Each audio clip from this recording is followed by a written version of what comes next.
Hi guys, मेरा नाम है साहिल खन्ना और आज की वीडियो शुरू करते हैं। सबसे पहले न्यूज़ है सेबी की चीफ की। तो भाई लाइन लगी पड़ी है उनके ऊपर एलिगेशंस की, कॉन्स्टेंटली एलिगेशंस लग रहे हैं। अभी नया एलिगेशन ये है कि उन्होंने 2.16 करोड़ रुपीस इनसाइडर ट्रेडिंग के मामले में करप्शन की है। कहा जा रहा है एक कंपनी थी जिसके ऊपर सेबी का केस चल रहा था। अब उन्होंने उसकी एक सब्सिडरी को अपना ये प्रॉपर्टी रेंट पे दी और वहां से रेंट के थ्रू पैसा घूम के आ रहा था। तो ये जो एलिगेशन है कांग्रेस ने लगाई है और अब पार्लियामेंट्री कमेटी बैठ रही है इसके ऊपर, पूरी इन्वेस्टिगेशन करेगी। क्योंकि भाई बहुत सारी खबरें इकट्ठी निकल के आई है, बहुत सारे अलग अलग। सबसे पहले हमने देखा अडानी ग्रुप के ऊपर आया कि अडानी ग्रुप के ऊपर ढंग से इन्वेस्टिगेशन नहीं करी गई है, और अगर ऐसा हुआ है तो फिर वो बहुत बड़ा कांड है। पहली ये एलिगेशन आई। सेकंड, आईसीआईसीआई के साथ में कुछ रिलेशनशिप दिखाई दिए कि भाई आप नौकरी कर रहे थे फिर भी आपको पैसे मिल रहे थे वहां से। जो आईसीआईसीआई का कांड हुआ है, जो उन्होंने जो बहुत सारा पैसा गायब किया है, उसके अंदर भी इनका हाथ बताया जा रहा है। कहीं ना कहीं उनकी बातचीत हुई है। सुभाष चंद्र ने इसी के ऊपर एलिगेशन लगाया था। और उसके बाद में फिर टॉक्सिक वर्क कल्चर वाली खबर निकल के आती है कि भाई कंपनी का कल्चर सही नहीं है, बहुत ज़्यादा प्रेशर किया जाता है, बहुत गलत तरीके से एम्प्लॉयज़ को ट्रीट किया जाता है। भाई चीज़ें रुक नहीं रही है और अब एक और नया एलिगेशन आया है। लेट्स सी क्या होता है क्या नहीं होता है। मैं पर्सनली नहीं चाहता कि अडानी ग्रुप वाला कोई कांड निकले। मतलब मैं ये नहीं कह रहा हूँ कि मैं सपोर्ट कर रहा हूँ, बट मैं कह रहा हूँ अगर एक कांड निकलेगा तो इंडिया की रेपुटेशन पे बहुत बड़ा डेंट पड़ता हुआ दिखाई देगा। और अगर ऐसा किया है तो ये निकलना चाहिए। ये भी मैं बोल रहा हूँ क्योंकि कई लोगों को लगने लग जाता है कि भाई मैं किसी चीज़ के बायसनेस हो रहा हूँ। बट मैं एक हमारा ग्लोबल पर्सपेक्टिव की बात करके चल रहा हूँ। क्योंकि अगर हम अडानी ग्रुप की बात करके चले तो उनको महाराष्ट्र गवर्नमेंट का अप्रूवल मिल गया है $10 बिलियन के सेमीकंडक्टर फैक्ट्री का, जो कि वो इजराइल के टावर सेमीकंडक्टर के साथ में मिलके बनाने वाले हैं। कहा जा रहा है फेज 1 के अंदर 58,763 करोड़ रुपए लगाए जाएंगे, जहां पर 40,000 वेफर्स बनाए जाएंगे स्टार्टिंग के अंदर पर मंथ। उसके बाद 80,000 तक इसको लेके जाया जाएगा। उसके लिए एडिशनल 25,184 करोड़ रुपीस और डाले जाएंगे। तो देखा जाए तो बहुत अच्छी चीज़ है। इंडिया का सेकंड सेमीकंडक्टर प्लांट लगेगा। फ्यूचर भाई ये सारा इलेक्ट्रॉनिक्स वगैरह सारी चीज़ों का होने वाला है। सेमीकंडक्टर एक बड़ा रोल प्ले करेगा। अच्छी चीज़ है इंडिया में मैन्युफैक्चरिंग अगर होती है तो। वीडियो में आगे जाने से पहले आपको याद देना चाहूंगा, अपने लाइक का बटन नहीं दबाया, लाइक का बटन दबा दो, चैनल को कर दो सब्सक्राइब। और भाई जो हमारा ऑफलाइन बैच है, जो हमने मेंटरशिप प्रोग्राम निकाल रखा है, उसका सेकंड बैच की एंट्रीज हम शुरुआत कर रहे हैं। तो अगर आप चाहते हो रजिस्टर करना तो हमारी टीम से कांटेक्ट कर सकते हो। अगर आपको अभी क्लैरिटी नहीं है कि किस लेवल की चीज़ें हो रही है, तो हमने लपास लर्निंग का चैनल बना रखा है, जाओ उसको देखो। वहाँ पर स्टूडेंट्स ही रिसर्च कर रहे हैं, वही वीडियोस डाल रहे हैं, वही एडिट कर रहे हैं, एंड टू एंड सब कुछ वही कर रहे हैं। अगर आपको मेरी एड्स दिखाई दे रही है कहीं पे, अपने इंस्टाग्राम पे, यूट्यूब पे कहीं पे मेरी ऐड देखी है, मतलब बच्चों ने वो ऐड रन करी है, ये मान के चलो।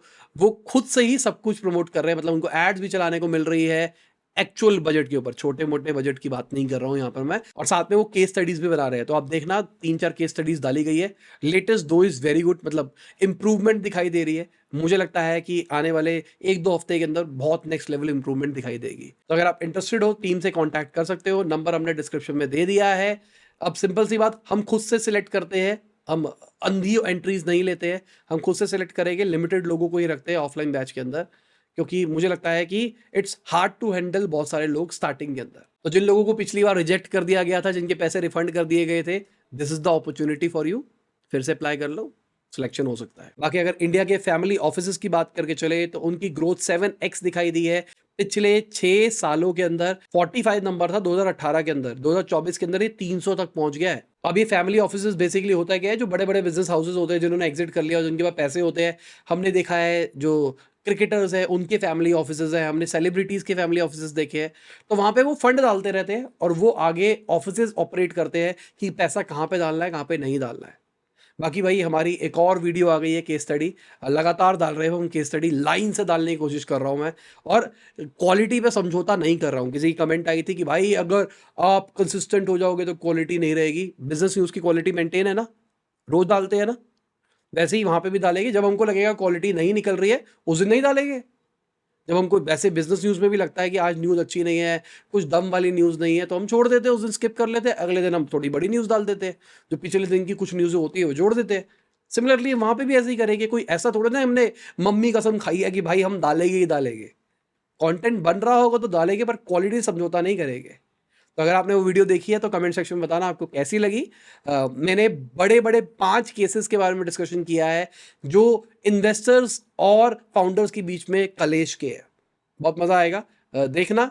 बहुत सारी चीज़ें आपने नहीं सुनी होगी और एंड में एक क्वेश्चन पूछा है उसका जवाब ना भाई पूरे यूट्यूब इंडिया में भौचाल ला सकता है, बट मैं दूँगा नहीं। अगर हम बुक माई शो की बात करके चले तो उनका फंडिंग राउंड चल रहा था, रुक गया वो, क्योंकि ज़ोमैटो पेटीएम की डील हो गई है जहाँ पर ज़ोमैटो पेटीएम का टिकट बिज़नेस खरीद रहा है। तो सिंपल सी बात, अभी के टाइम पे जो बुक माई शो है वो 75% मार्केट शेयर रखता है एंटरटेनमेंट टिकटिंग सेक्टर का। तो अब अगर ज़ोमैटो आ गया तो वो मार्केट शेयर खाएगा। तो देखते हैं एंटरटेनमेंट टिकट बुकिंग सिस्टम कहाँ तक जाता है, क्या और भी कॉम्पिटिटर्स हमको देखने को मिलते हैं इस इंडस्ट्री के अंदर। बाकी ज़ेप्टो की बात करके चले तो वो पोस्टपेड निकाल रहे हैं प्लान, बाय नाउ पे लेटर। 5,000 रुपए तक का आपको इंटरेस्ट फ्री एक तरह का लोन दे देंगे जहां पर आप ऑर्डर कर पाओगे। सिंपल सी बात, फंडिंग बहुत रेस कर दी है।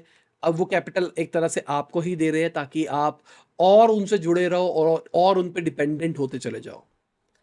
अगर हम स्विगी की बात करके चले तो स्विगी ने डिक्लेयर किया है कि उनके जूनियर स्विगी स्टाफ ने 33 करोड़ रुपीस कंपनी से चोरी करे हैं। अभी कंपनी को पता लगा है, अब लीगल कंप्लेंट्स डाल दी गई है उस इंडिविजुअल के अगेंस्ट, और ये बहुत बड़ा नंबर है। पता नहीं कैसे किया है, किसी जूनियर लेवल के टॉप मैनेजमेंट के किया होता तो मैं कह लेता भाई फेक बिल्स बना लिए, ऐसा ऐसा घुमा के कर लिया। जूनियर क्या कर रहा था, रीइंबर्समेंट स्लिप्स डाले जा रहा था नकली नकली, पता नहीं। अगर हम अमेजोन की बात करके चले तो उनका इंडिया से एक्सपोर्ट का टारगेट है $5 बिलियन का 2024 के अंदर, और मैं आपको आइडिया दे देता हूं, अभी तक इन्होंने $8 बिलियन का एक्सपोर्ट किया है इंडिया से।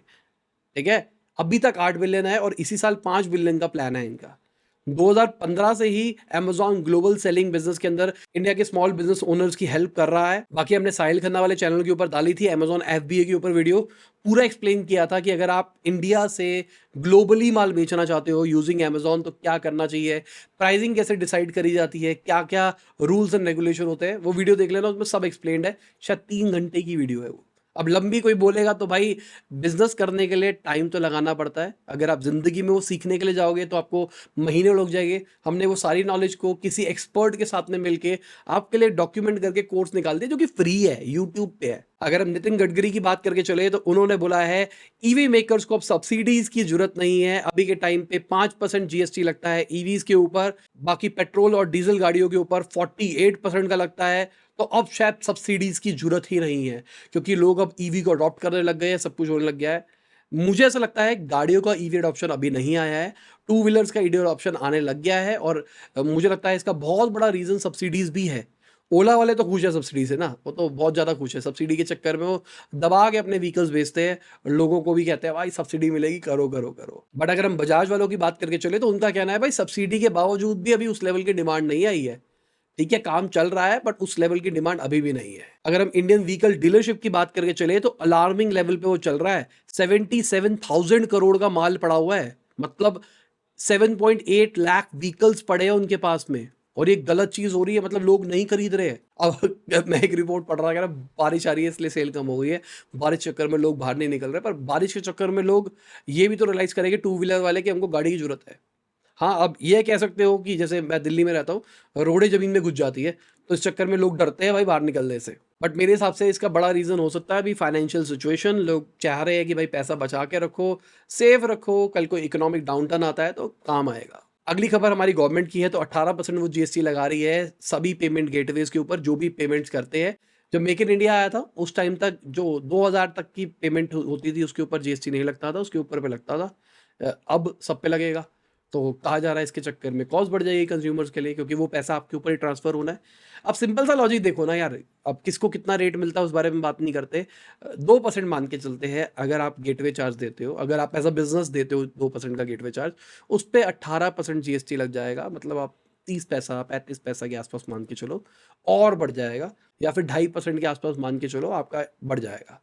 तो लोगों को 0.5% एक्स्ट्रा देना पड़ेगा, ये मोटा मोटी कैलकुलेशन कहती है। बट अगर मैं अपनी बात करके चलूँ तो मेरा गेटवे चार्ज बहुत कम है। अगर हम गोल्डमैन सैक्स की बात करके चले तो वोडाफोन आइडिया की जो वैल्यूएशन है उन्होंने 83% घटा दी है। इसके चक्कर में वोडाफोन आइडिया के शेयर प्राइसेस भी घटते हुए दिखाई दिए है। कल वो 12.91 रुपीज के ऊपर पहुंच गए थे, और ये तो कह रहे हैं कि भाई टारगेट प्राइस है ₹2.5 का।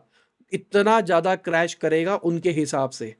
इनका कहना है कि भाई कंपनी का कैश फ्लो मेंटेन नहीं हो पा रहा है, अभी जो नेक्स्ट बिडिंग होगी 26 के अंदर, तब तक इनके पास कैश फ्लो ही नहीं होगा स्पेक्ट्रम खरीदने का, फिर क्या करेंगे? अभी पहले ही लोन ले रखा है, लोन लौटाने के पैसे नहीं है, कंपनी दबा के लॉस कर रही है, तो कैसे होगा, कैसे नहीं होगा? इसलिए वैल्यू को नीचा किया गया है। बाकी अगर हम स्टारबक्स इंडिया की बात करके चले तो उनके लॉसेस 3.2x होते हुए दिखाई दिए हैं, 80 करोड़ तक पहुंच गए हैं फाइनेंशियल ईयर 24 के अंदर, बट सीसीडी से आगे निकल गया है, largest coffee chain in India बन गया है स्टारबक्स। अगर रेवेन्यू का नंबर देखना है तो आप देख सकते हैं कैसा रहा, प्रॉफिट कितना बढ़ा, बाकी सब कुछ कैसा रहा। बाकी इंडिया दुनिया का सेकेंड लार्जेस्ट 5G मार्केट बन गया है, यूएस से आगे निकल गया है, चाइना नंबर 1 पे है, उसके बाद हमारे हैं। इंडिया इस टाइम पे 5G का 13% होल्ड करता है स्मार्टफोन मार्केट के अंदर, चाइना 32% होल्ड करता है। अगर कंपनीज की बात करके चले तो एप्पल 5G हैंडसेट में सबसे आगे है, 25% मार्केट शेयर रख रहा है वो अपने पास में, सैमसंग 21% के ऊपर है। अब आप ये कह सकते हो बहुत सारे ऐसे लोग थे जो फ़ोन यूज़ कर रहे थे बट वो 5G कंपैटिबल नहीं है, 4G वाले हैं। अगर हम ओपन एआई के को फाउंडर की बात करके चले जिन्होंने अभी रिसेंटली ओपन एआई को छोड़ा था, जो सुपर इंटेलिजेंस बना रहे थे, उन्होंने बोला था कि भाई एक तो फंड नहीं दिए जाते और मैं नई कंपनी बनाऊंगा, एक सेफर एआई बनाऊंगा, तो उसके लिए उन्होंने $1 बिलियन रेज भी कर लिया है। 3 महीने पहले ही कंपनी बनाई गई थी और इतनी जल्दी पैसा रेज कर दिया गया है क्योंकि लोग उनके ऊपर भरोसा कर रहे हैं। वो चीफ साइंटिस्ट थे ओपन एआई के। तो लेट्स सी सुपर कंप्यूटर कब तक बनता है और किस लेवल तक बनता है, क्या एक्चुअली सुपर कंप्यूटर बन भी पाएगा या फिर नहीं बन पाएगा। अगर हम ओपन एआई की बात करके चले तो वो एक नया मॉडल निकाल सकता है, स्ट्रॉबेरी कहा जा रहा है उसका कोड नेम, और उसका प्राइस होगा $2000 पर मंथ। मैंने इसको क्रॉस चेक किया, कहीं राइटिंग मिस्टेक तो नहीं है, $2000 पर मंथ। अभी $20 का रेट है जो नॉर्मल आप चैट जीपीटी वगैरह यूज करते हो। $2000 में होगा क्या? क्या सुपर इंटेलिजेंस अचीव कर लिया है क्या? उस लेवल की चीजें होने वाली है क्या? क्योंकि $2000 बहुत ज्यादा होता है। अब ऐसा कुछ हो $2000 के अंदर आप कितने भी अनलिमिटेड यूजर्स ऐड कर लो, पूरी कंपनी ऐड कर लो, ऐसा कुछ हो तो फिर बात अलग है। और अगर ऐसा कर दिया तो ओपन एआई बर्बाद हो जाएगा। फिर जैसे कैनवा के आईडीज मिलती है ना, 200 300 में कैनवा बेच रहे लोग, वैसे ही आपको ओपन एआई के अकाउंट भी मिलने शुरू हो जाएंगे। बाकी ओपन एआई ने 1 मिलियन पेड बिजनेस यूजर्स का मार्क भी छू दिया है। अब एक मजे की बात बताता हूँ आपको, एनवीडिया की जो चिप्स है ना, वो रेंट के अंदर चाइना में सस्ती मिल रही है यूएस के कंपैरिजन में। यूएस गवर्नमेंट ने रिस्ट्रिक्शन लगा रखी है एनवीडिया के ऊपर, आप अपनी चिप्स को चाइना में नहीं भेज सकते, बट फिर भी चाइना में सस्ती मिल रही है। अब मैं इसका रीज़न बताता हूँ क्या हो रहा है।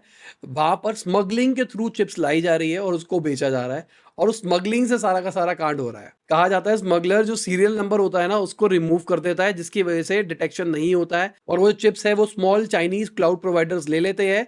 वो 1 घंटे का सर्वर जो एनवीडिया A100 प्रोसेसर है, वो 1 घंटे का सर्वर $6 के अंदर दे रहे हैं एनवीडिया 100 प्रोसेसर को, और यूएस प्रोवाइडर $10 का दे रहे हैं। मतलब यूएस $10 में, वो $6 में, रिस्ट्रिक्शन के बावजूद भी। अब बड़े प्लेयर्स नहीं कर रहे हैं, बाइट डांस अलीबाबा की बात करके चले, क्योंकि भाई वहां रेगुलेशंस आ जाती है ना, छोटे छोटे प्लेयर तो जुगाड़ करके निपटा रहे हैं। अगर हम वॉरेन बफेट की बात करके चले तो उन्होंने बैंक ऑफ अमेरिका के और शेयर्स बेचे हैं $760 मिलियन के। अभी तक $6.97 बिलियन के शेयर्स वो बेच चुके हैं मिड जुलाई से। अगर देखा जाए तो अभी भी 11% होल्डिंग है उनकी कंपनी के अंदर, और जिस तरीके से कॉन्स्टेंटली वो बेच रहे हैं ना, 10% से नीचे होल्डिंग ले आएंगे बहुत ही जल्दी।